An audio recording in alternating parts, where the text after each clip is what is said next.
RG कांड मामले में सियालदा कोर्ट ने संजय राय को दोषी करार दिया है। सजा का ऐलान सोमवार को किया जाएगा। इधर अकेले संजय राय को दोषी ठहराने पर उत्तर बंगाल मेडिकल कॉलेज एवं अस्पताल के जूनियर डॉक्टर एक बार फिर विरोध प्रदर्शन पर उतर आए। We are the dreamers, the achievers, and the leaders. Come, join us today. Junior doctor का दावा है कि इस घटना के पीछे संजय राय अकेला नहीं बल्कि और भी कई लोग शामिल हैं। राज्य और केंद्र की सीबीआई ने हाथ मिला लिया है। ये आरोप लगाते हुए उत्तर बंगाल मेडिकल कॉलेज के डॉक्टर, जूनियर डॉक्टर और छात्र विरोध प्रदर्शन में शामिल हो गए। प्रदर्शन के साथ साथ उन्होंने कुछ देर के लिए सड़क भी जाम किया। इस विषय में डॉक्टर शहरियार आलम ने कहा कि আজকে শিয়ালদা আদালতে যে রায় দেওয়া হয়েছে সেখানে শুধুমাত্র সঞ্জয় রায়কে শাস্তি দেওয়া হয়েছে, কিন্তু আমরা দেখেছি যে রিসেন্ট রিপোর্ট বেরিয়েছে তাতে এটা জলের মতো পরিষ্কার যে এখানে একাধিকজন জড়িত, একাধিকজনের ডিএনএ পাওয়া গেছে অভয়ার শরীরে, এবং আমরা দেখেছি যে তার শরীরে যে খুন করা হয়েছে, তাকে যে কষ্ট দিয়ে মারা হয়েছে, সে যে স্ট্রাগল করেছে সেই এভিডেন্স আছে, অথচ সেমিনার রুমে 3D স্ক্যানে কোনো স্ট্রাগলের চিহ্ন পাওয়া যায়নি। তাহলে এটা পরিষ্কার যে অন্য জায়গায় খুন করে তাকে ওই ঘরে রাখা হয়েছে। তাহলে আমরা চাই যে শুধু সঞ্জয় রায় নয়, সঞ্জয় রায়ের সাথে সাথে আরও যারা জড়িত, রাঘব বোয়াল, এরকম সন্দীপ ঘোষ, অভিজিৎ মণ্ডলের মতো রাঘব বোয়ালদের আড়াল করার জন্য আজকে আমরা দেখছি কেন্দ্রের সিবিআই, রাজ্য প্রশাসন হাতে হাত মিলিয়েছে। তাহলে কেন্দ্র সরকার, রাজ্য সরকারের অশুভ আতাত একে ভেঙে ফেলার জন্য আমরা আহ্বান করছি সমগ্র জনগণকে।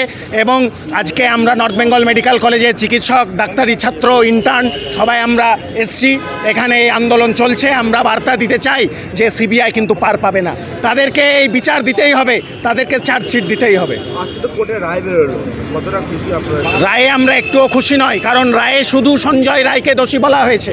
সঞ্জয় রায়ের ডিএনএ যেমন পাওয়া গেছে অভয়ার প্রাইভেট পার্টসে, সেরকম আরও 4 জনের ডিএনএ পাওয়া গেছে। তাহলে আমরা চাই যে এই খুনের কী মোটিভ ছিল, কিভাবে এতজনের ডিএনএ পাওয়া গেল, এগুলো সিবিআই এবং কোর্ট এগুলো পরিষ্কার করুক, জনগণকে এগুলোর এক্সপ্লানেশন দিক যে কিভাবে সেমিনার রুমে কোনো ধস্তাধস্তির চিহ্ন নেই অথচ অভয়ের শরীরে ধস্তাধস্তির চিহ্ন, এটা কিভাবে সম্ভব, এই খুনের মোটিভ কী ছিল, এগুলো কোর্ট এবং সিবিআই এগুলো জানাক, এগুলো আমাদের দাবি। এটা আমরা বলতে চাই যে অভয়ার খুনের জন্য ন্যায় বিচার চেয়ে যে আন্দোলন হয়েছে, সেখানে ডাক্তার এবং ডাক্তারি ছাত্রদের উপর প্রতিশোধমূলক অ্যাকশান নিতে চাইছে রাজ্য সরকার। তারা আশফাকুল্লাহ নাইয়ার বাড়িতে পুলিশে হানাদারি করেছে কোনো ওয়ারেন্ট ছাড়া। তারা মেদিনীপুর মেডিকেল কলেজে যে স্যালাইন যে কাণ্ড হয়েছে, দূষিত স্যালাইন চালানো হয়েছে, রিঙ্গার সিলেক্টেড, সেখানে 12 জনকে সাসপেন্ড করে দিল। এটা হচ্ছে জনগণকে ভুল বোঝানোর চেষ্টা, মূল জায়গা থেকে চোখ ফেরানোর চেষ্টা। আমরাও দেখেছি নর্থ বেঙ্গল মেডিকেল কলেজে স্যালাইন চালালে কাঁপুনি দিয়ে জ্বর আসছে। তাহলে কেন হচ্ছে? এই দূষিত স্যালাইনকে ব্যান করা হয়েছে, কর্ণাটক সরকার 6 মাস আগেই ব্যান করেছে। সেই দূষিত স্যালাইনের জন্য মৃত্যু হলো, আজকে মূল জায়গা থেকে নজর ঘোরানোর জন্য তা এইগুলো বলা হচ্ছে। সেখানে যদি চিকিৎসকদের গাফিলতি থাকে তাদের শাস্তি দিক, কিন্তু সে এটা এড়াতে পারে না যে সে স্যালাইন দুর্নীতিকাণ্ড করেছে, সে একটা ড্রাগ কার্টেল চালিয়েছে। সন্দীপ ঘোষের মতো লোক প্রিন্সিপালের পদে যাকে বসিয়েছে, এরকম ঘৃণ্য শয়তানদের সে তোয়াজ করেছে।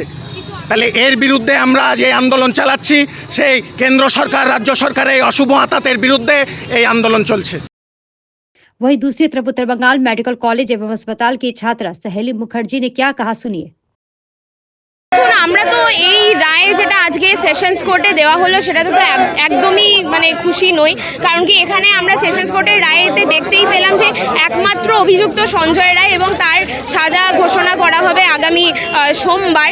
কিন্তু আমরা দেখতে পাচ্ছি ক্লিয়ারলি যে সিএফএসএল রিপোর্টে সেখানে দেখা যাচ্ছে যে ওই ক্রাইম সিনে একটা স্ট্রাগলের এভিডেন্স কোনো ক্রাইম সিনে পাওয়া যায়নি, অথচ অভয়ার শরীরে এভিডেন্স অফ স্ট্রাগল আছে।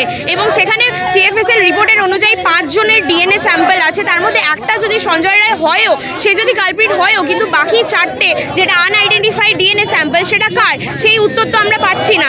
এবং আমরা ক্লিয়ারলি মনে করি যে এতগুলো ক্ষত, যে এতগুলো ইনজুরিজ একজনের পক্ষে ঘটানো কখনোই সম্ভব নয় সেই ছোট্ট একটা টাইম স্প্যানের মধ্যে। এবং এটা সায়েন্টিফিক্যালি প্রুভেন, আমরা তো সায়েন্সের স্টুডেন্ট, তাই আমরা মনে করি যে একাধিক অভিযুক্ত এটাতে জড়িত আছে। এবং আমরা যে প্রশাসন এবং পুলিশ ব্যবস্থা, রাজ্য সরকারের যে ভূমিকা দেখেছি, অত্যন্ত ধিক্কারজনক ভূমিকা এই পুরো ঘটনাকে নিয়ে। এবং আমরা মনে করি যে এখানে কোনো রাঘব বোয়ালের সংযোগ আছেই এই ঘটনার সাথে, এবং তারাই এই ঘটনার মূল দায়ী। আর স্বাস্থ্য পরিষেবা নিয়ে আমরা বলতে চাইবো যে মেদিনীপুর মেডিকেল কলেজে আপনারা জানেনই যে রীতিমধ্যে যেই দুর্ভাগ্যজনক ঘটনাটি ঘটেছে সেটা হচ্ছে রিঙ্গার ল্যাকটেট, একটি আইভি ফ্লুইড, তার যেই বাজে একটা ড্রাগ ওয়েস্ট বেঙ্গল ফার্মাসিউটিক্যালস থেকে ম্যানুফ্যাকচার, সেই ড্রাগের অ্যাডভার্স রিয়াকশনের জন্য সেই রোগীদের মৃত্যু হয়েছে এবং অন্য কয়েকজন মাও তারা আশঙ্কাজনক অবস্থায় আছেন। এবার এই ড্রাগটার ব্যাপারে অনেক রকমভাবেই অনেক হসপিটাল থেকেই রিপোর্ট পাঠানো হয়েছিল স্বাস্থ্য ভবনে যে এই ড্রাগটিকে ব্যান করে দেওয়ার জন্য, কিন্তু তাও রাজ্য সরকার কোনো পদক্ষেপ নেননি, এই ড্রাগটিকে ব্যান করা হয়নি এবং উপরন্তু তারা এখন জুনিয়র এবং সিনিয়র ডাক্তারদেরকেই দায়ী করছেন এই পুরো ঘটনার জন্য। এবং এটা আমরা মনে করি যে জনসাধারণ এবং ডাক্তার নার্সদের যেই ঐক্য তাকে ভেঙে দেওয়ার একটা ষড়যন্ত্র, এবং আমরা এর তীব্র প্রতিবাদ করছি।